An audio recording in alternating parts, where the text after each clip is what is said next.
walked into a classroom in almost every country of Africa and you asked the boys to stand up and the girls to stand up in the early primary school years, you would find more or less a balance in enrollment. But as you go on, you will find the dropout of girls rises and girls become a smaller and smaller minority. And it's tragic to look at those little girls and realize the desire for education. They sit and learn in classrooms where they hang on teachers' every word, and yet you know that they're not going to be able to continue.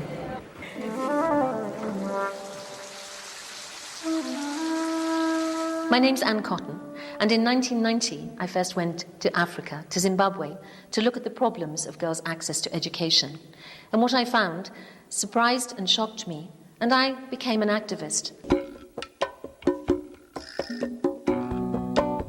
I walked from village to village with an interpreter listening to people's views about girls' education.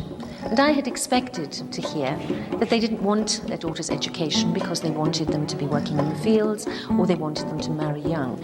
And consistently, I heard the message from parents, from teachers, from the local chief, that girls' education was desired. The problem was one of poverty. In Zimbabwe, I met Judith Kamire, an incredibly inspiring head teacher.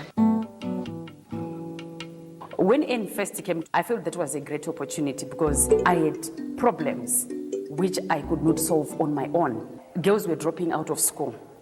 And in a class of about 23 boys, you'd find there would only be 3 girls.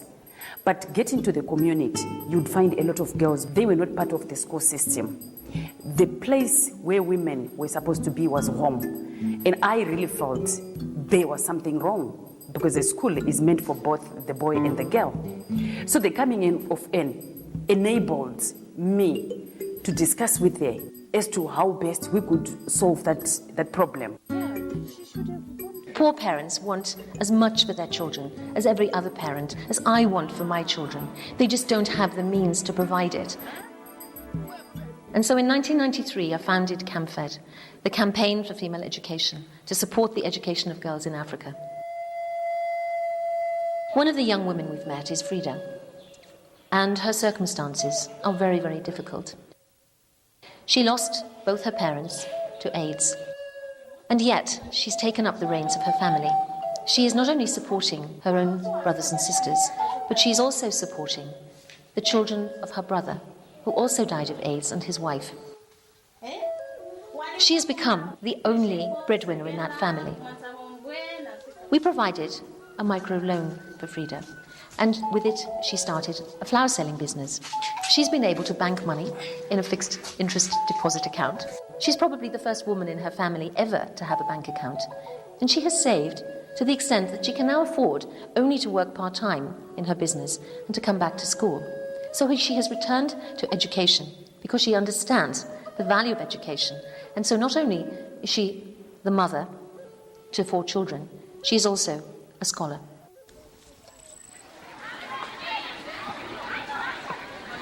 Elizabeth dropped out of education. Her mother didn't have the means to pay for a new school uniform or the fees. And she would have faced a life where she had married young, had her children when she was still an adolescent, and probably the whole poverty cycle again would have begun. The Camfed program is now supporting her education.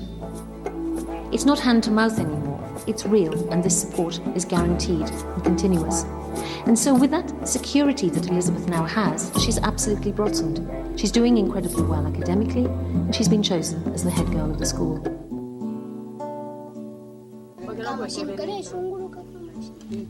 Abigail comes from a typical poor background. She's lost her parents, and that is a common experience of many of this generation of adolescents and indeed of children in sub-Saharan Africa. She lives with her grandmother, and in spite of her absolute care and concern for Abigail, there was no way she could earn enough to send Abigail to school.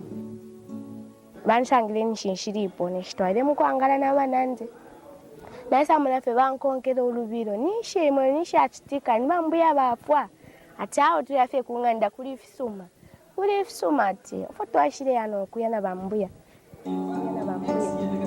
vanjikalikana paka chesi paka mpasa na ushwabdo na tawo shishibe first day munga mwaiswa mjanuary ukaya pazibwe secondary mukuti tenshi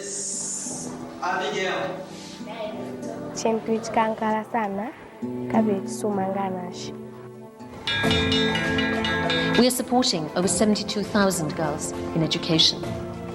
We're now working with over 1,000 schools in some of the hardest to reach places.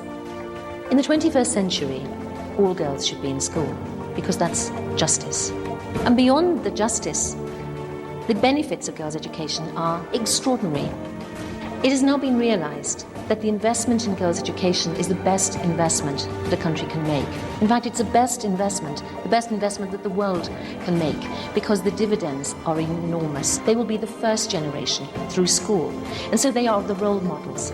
And coming out of school, they have aspirations. They are now aspiring to be doctors, to be lawyers, to have their own businesses and to become social entrepreneurs, to be part of the development of the social fabric of their communities. Nothing would make me happier than that tomorrow Camfed became redundant.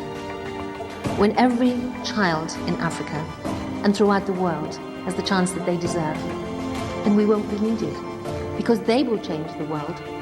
They will make sure that the next generation is not born into poverty.